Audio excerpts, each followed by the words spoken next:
हर महादेव मैया भवानी की जय। हो आइल बाटे सावन के महीने में चला ना देव घरवा ए गौरा। आइल बाटे सावन के महीना में चला ना देव घरवा ए गौरा। चला ना देव घरवा ए गौरा। चला ना देव घरवा ए गौरा। आइल बाटे सावन के महीना में चला ना देव घरवा ए गौरा। आइल बाटे सावन के महीना में चला ना देव घरवा ए गौरा। अपना के लिया गौरा गंगा चुनरिया। अपना के लिया गौरा गंगा चुनरिया। हमारा के मिलेगा के चलवा चला ना देव घरवा ए गौरा। हमारा के मिलेगा के चलवा चला ना देव घरवा ए गौरा। चला ना देव घरवा ए गौरा।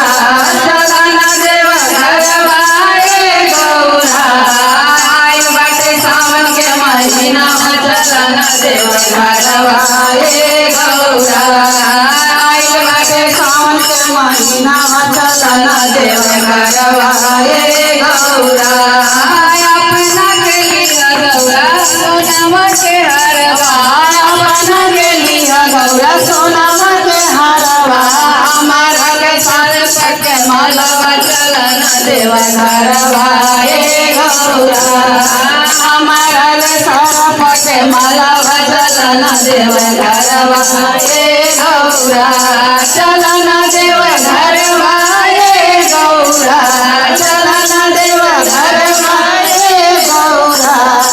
आइल बाटे सावन के महीना में चला ना देव घरवा ए गौरा। आइल बाटे सावन के महीना में चला ना देव घरवा ए गौरा। अपना के लिया गौरा पूरिया मिठाइया। अपना के लिया गौरा पूरिया मिठाइया। हमारा के भागिया जरूरवा चला ना देव घरवा ए गौरा। हमारा के भागिया जरूरवा चला ना देव घरवा ए गौरा। चला ना देव घरवा ए गौरा। चला ना देव घरवा ए गौरा। आइल बाटे सावन के महीना में चला ना देव घरवा ए गौरा। आइल बाटे सावन के महीना में चला ना देव घरवा ए गौरा। अपना ले लिया गौरा आईफोन मोबाइल। अपना ले लिया गौरा आईफोन मोबाइल। हमारा के डमडम मारुआ चला ना देव घरवा ए गौरा। हमारा के डमडम मारुआ चला ना देव घरवा ए गौरा।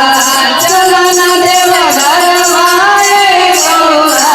चला ना देव घरवा ए गौरा। आइल बाटे सावन के महीना में चला ना देव घरवा ए गौरा। आइल बाटे सावन के महीना में चला ना देव घरवा ए गौरा।